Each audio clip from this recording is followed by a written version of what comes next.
Welcome back to part 2 of Disasterpiece 2077. It took me a while to get moved and set up again, but I'm back and I brought some new toys with me, and namely a new computer and a better internet connection, so I'm going to be able to produce videos and stream in 4K. Yay! Also, a couple of little format changes since part 1. So I have changed the titles of the video to be song titles, album names, and song lyrics, just like most of the missions are within the game. I thought that would be fun, so Chapter 1 is now The Waiting is the Hardest Part by Tom Petty and the Heartbreakers, and this episode is A Day of Infamy, which is a Judas Priest lyric that is quoting George W. Bush, who is paraphrasing FDR's famous speech, A Day That Will Live in Infamy. That was a mouthful. But there's the references for you. Just thought I would share why that happened. And also on part 1, I was kind of experimenting with doing a long-form YouTube documentary and was following some pointers, like, for example, trying to speak at a slower and more metered pace, repeating the important points a couple times and things like that. And honestly, I find it really difficult. And when I try to read slowly from a script, I just stutter and have a terrible time with it and say and a bunch. So we're going to can that, and I'm just going to speak at my normal pace and just, look at the outline and then wing it like I normally do. So that may make these less popular with the falling asleep crowd. Sorry to you folks.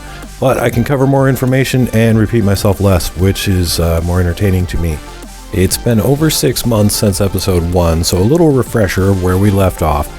We're about 10 days before the launch of Cyberpunk 2077, and we've now seen gameplay footage running on PC, and even some console footage running on the PlayStation 4 Pro and the PS5, though I had some doubts about, how they obtained the PS4 Pro footage. And at this point, things were looking pretty rosy. People were feeling like, okay, this game was going to be awesome. Everything we'd seen looked pretty darn good. And this is again where things get a little bit murky, because only PC builds were sent out to reviewers during this period.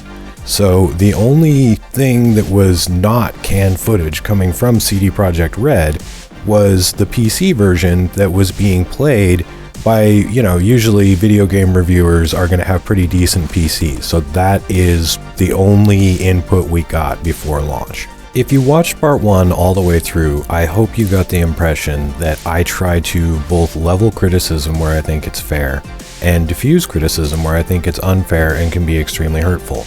And this is a point where, in reaction to how rosy a lot of the early impressions by reviewers were of this game, a lot of people have accused journalists of basically doctoring their opinions in exchange for money or access or other such things. And that's a very, very serious accusation to a journalist that can absolutely destroy their career. When I've leveled criticisms at game journalists in this series of things like not doing good enough research or being loose with their definitions and terms, those are minor gripes of a connoisseur of the industry complaining about quality. Accusing someone of that sort of dishonesty in this industry is pretty serious. So while I'm not able to go back and read people's private communications and things like that from the time period, the second best thing I can do is try to replicate the closest version of the game that I have access to the review builds. And that's to take the 1.02 GOG download version, which can't actually be played, and then take the 1.03 exe and modify it so that I can play without most of the changes of the day 1 patch. And that's as close as I can get without knowing the exact internal build that every reviewer was sent, to trying to replicate what they were experiencing. And I did a lot of my own testing with this version, as well as with the day 1 patch on both PC and PS4, but we'll get into all of that later. My point in this is that throughout my testing, about half of which I actually streamed live so people could watch it and, see it for themselves rather than just have to take my word for it when I say I played for almost 20 hours on 1.02 and 1.03, and I had, I think, 2 crashes and only minor bugs that were not very annoying. The most serious bug that I had was where when you go to the locations you're supposed to meet quest givers, occasionally they would not show up on time when you'd wait, and you would have to wait sometimes weeks of in-game days before they would just suddenly pop up. But the quests usually were still completable, so it was pretty minor compared to what people experienced on console at launch. And my only point in going into this before I really break stuff down in the day one versions is to say that it's, before we're laying out accusations that are not only hurtful but can be extremely professionally damaging, I think it's really important to know what we're looking at and what we're talking about.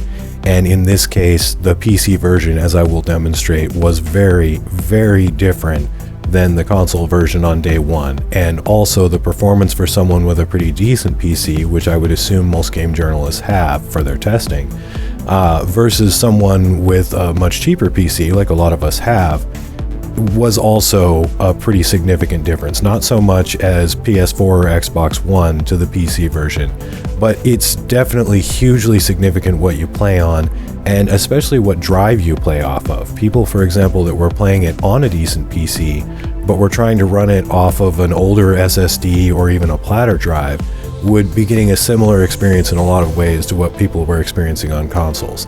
So all of this factors in, and that's what we're going to go into in detail, but this is sort of a first thing I wanted to talk about that period before I hit you with the next section, which is going to hurt your eyes and your brain and who knows what other parts of your body to experience.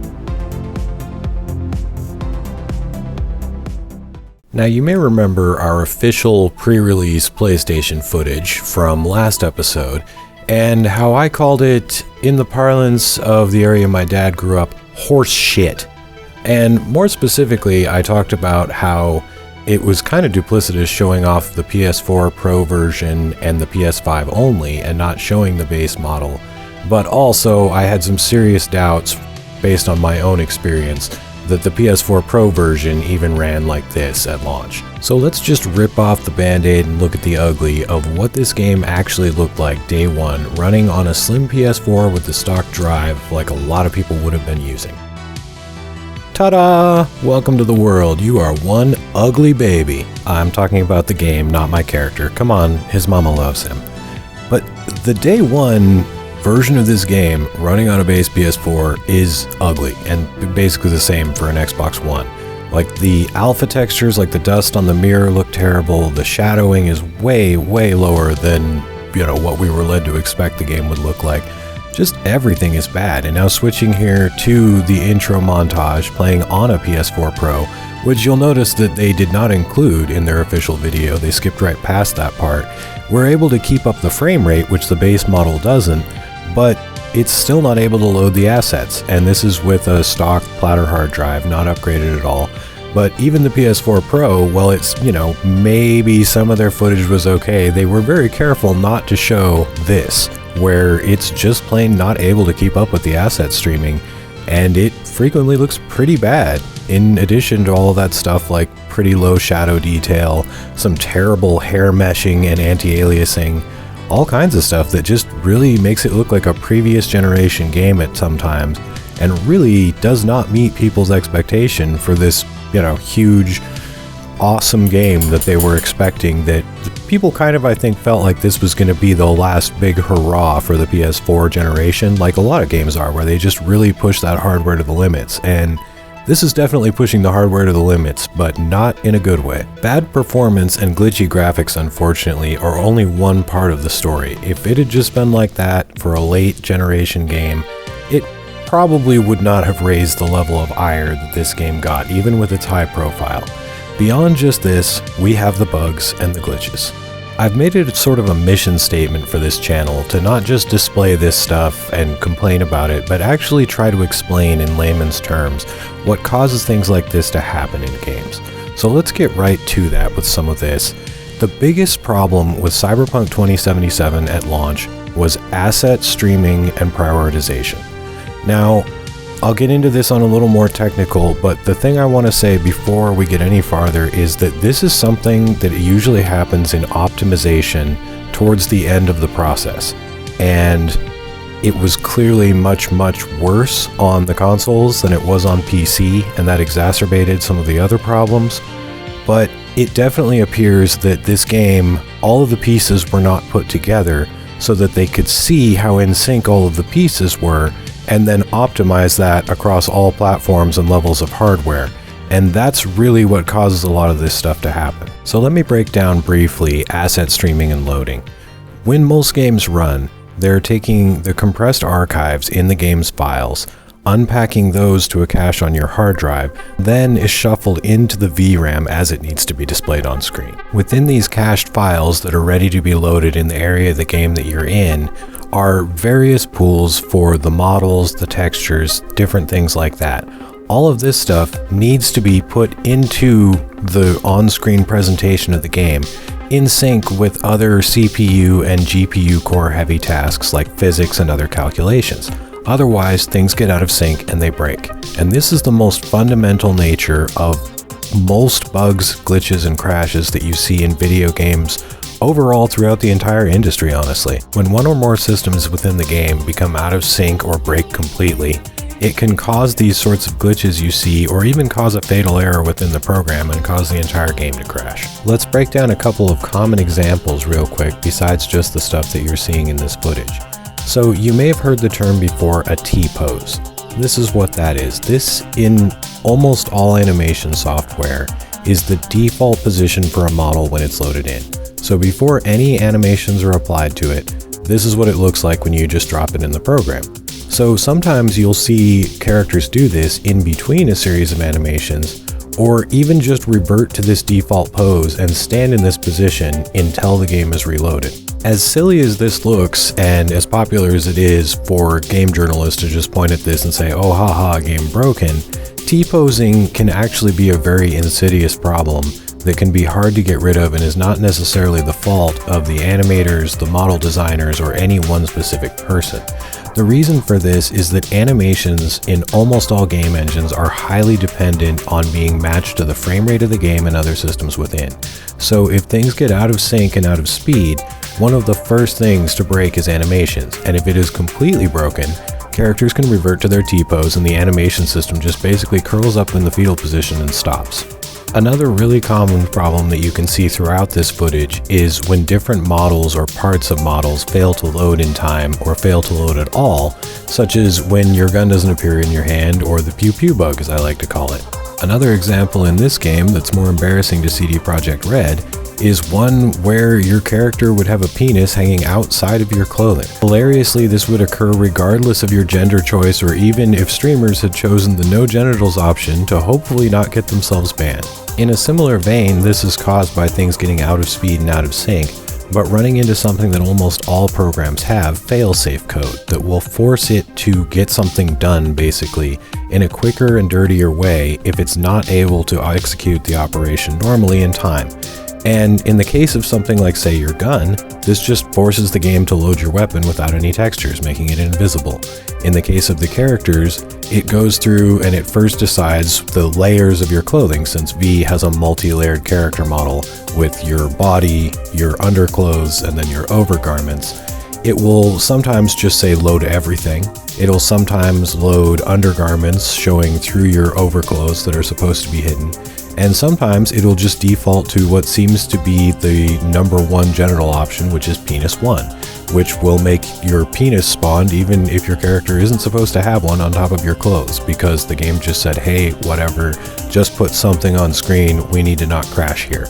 And as hilarious as this looks, again, this all comes down to things not being able to be optimized at the last minute. It's not that these people didn't know how to make character genitals or something like that. What causes all of this stuff to happen is, again, sync and speed issues, and what they have to do to basically make the program continue on at all. It was this combination of bad-looking graphics, poor performance, and constant bugs and glitches that greeted console users and even some PC users using slower drives. It was what I think is totally fair to call an unplayable experience at launch for many users. Now let's hop back over to the PC side of things, and I want to talk a little bit about how the game running really well on high-end PCs at the time was almost worse than if it had run equally poorly for everyone. I actually didn't do most of my testing on a high-end PC. I used what I tried to build as a very typical PC of the time.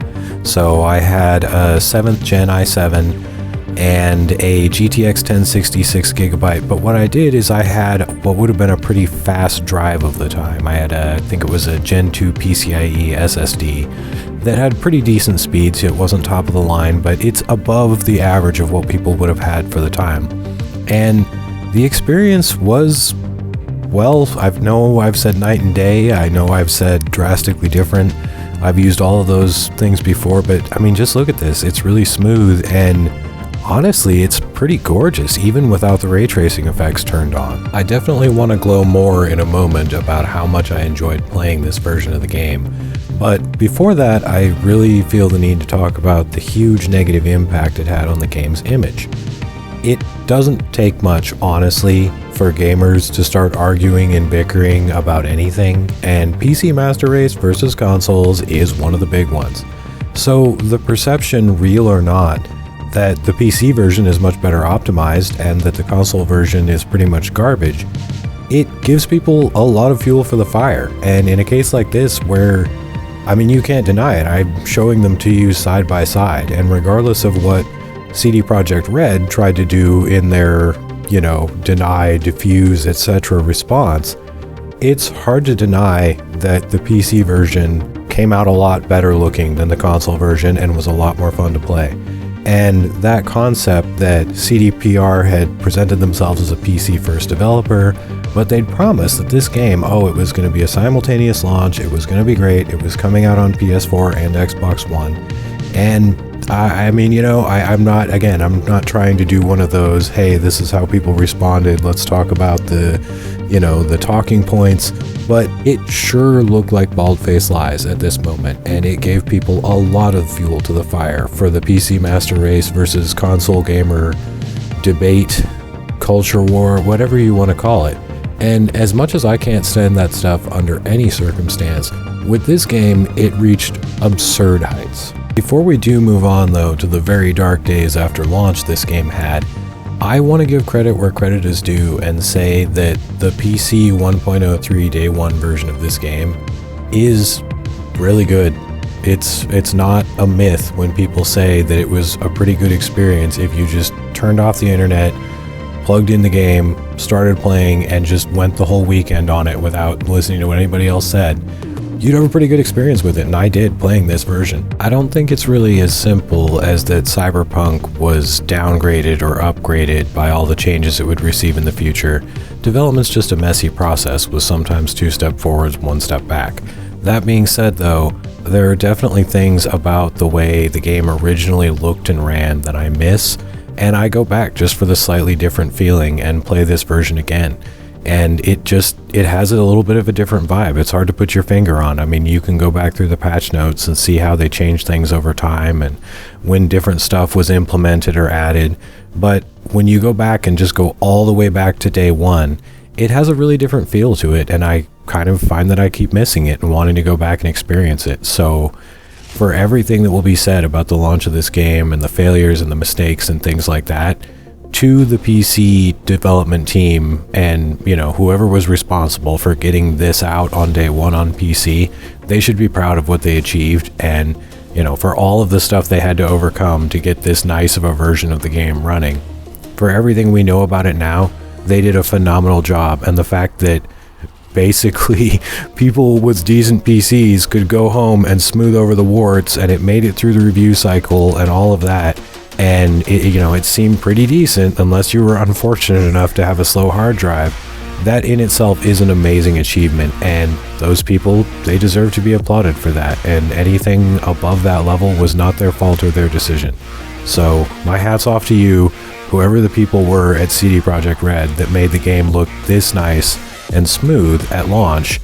It would be a while before we'd see anything like this again, but I really loved Day 1 Cyberpunk. Can't deny it. Well, now we are finally getting down to it. The post-launch reaction to Cyberpunk 2077 is, for lack of a better euphemism, the story that has already launched 1,000 YouTube videos. And it's not what I came here to make a video about. I'm, talking more about the game's development itself. But it really, I can't really go on without mentioning it, how insane it was and on what another level. Now, I live on the other side of the world, so of course I can't verify these stories myself or if it was exaggerated, but apparently people were threatening to riot outside the headquarters of CD Projekt Red, and the employees themselves felt unsafe. Now, we can all talk about all kinds of stuff about what it is developers owe to the public and to their shareholders, etc., as far as transparency, openness about where they are at meeting their goals, all of that kind of stuff. You know, people way more knowledgeable about these things than me have gone on and on about it. But when it really comes down to it, it was a really bad look on an epic scale. People were really angry, and the company handled it very badly. I mean, their reaction was at first to just completely deny, and then to, you know, diffuse and try to kind of minimize the problems and things like that, and this exacerbated it. But there is no world in which it's okay to attack a building that the people work inside of because you're unhappy about a video game. I mean, it's a video game. You know, I understand, even if all kinds of money is made on it, it is not a reason for violence.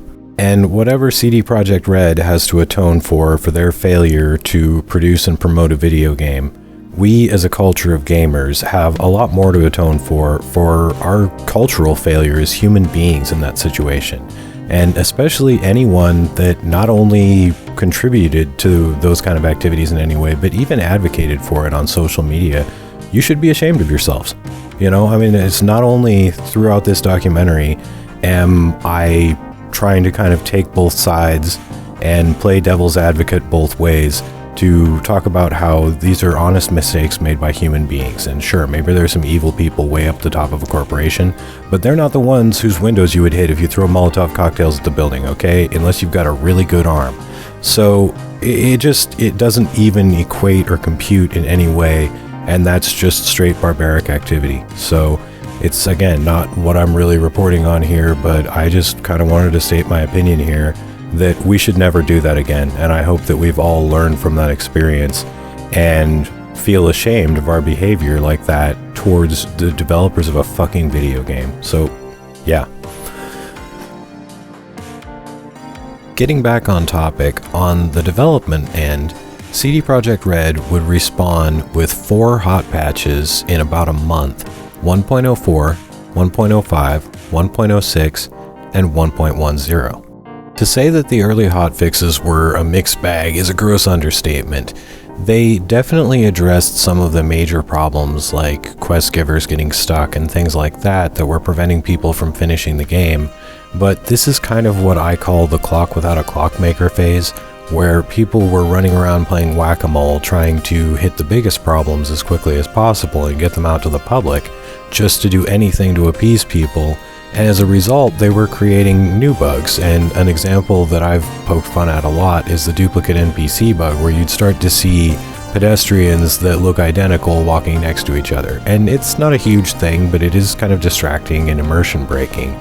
But we started to see other things that were, you know, it just kind of made the game feel more broken, and it created this impression that they were taking 1 step forward and 2 steps back. And I don't necessarily think that's fair, because I do definitely feel that making the game completable should have been the first priority. But you'd run into stuff like this charming guy I found here who's having some sort of complete animation breakdown. And no, he's not doing an intentional routine trying to replicate a guy who's drug addicted. I talked to him, his dialogue is normal. I think he's supposed to be walking, but he's somehow stuck in vertical, which is similar to what happens to the NPCs in the Hollow Calls, where they're off axis and they're kind of leaning back, looking like they're about to ascend into space or something. But this kind of stuff just added to the sort of kick me sign on the game's back. I'll be doing a supplemental video where I'm going to be comparing things like physics, performance, NPC behavior and things like that between the early hotfixes. But just to kind of sum it up, it was a pretty messy time, and another one of those things that really made the game feel less immersive is due to all of the problems that the physics system was having. They kind of dialed the physics back through this period to the point where the environments It's only really in the intro scene that you see walls actually blow apart, but even things like garbage cans falling over, cans flying through the air was reduced throughout this period to just get the performance better and reduce the amount of bugs people were experiencing. And it was just all of this stuff coming together that made the game kind of feel worse with each patch and created that perception, although at the same time they were fixing things that made it so that some players couldn't complete the game at all. I'm wrapping this video up a little bit shorter than the other episodes, just because I wanted to end after the early hotfixes and tell the redemption arc of Cyberpunk 2077 is the final episode all at once. I think that one's going to probably get up to 90 minutes, so I'll still hit the 3 hours total with commercial breaks that I was aiming for the series. But, we'll see. I haven't even gotten into it yet. But I'm going to be releasing a couple of supplementary videos in the next couple weeks to go along with this episode before I start on the third episode, so you can look forward to those in the meantime. Coming next episode, the unlikely, very unlikely redemption story from the most unlikely of sources, a very well-received anime, an unlikely streaming hero, and some much, much better PR. But all that next time, same bat channel. Thanks for making it to the end. I'm Ryan, this is Rolling Hearthstone.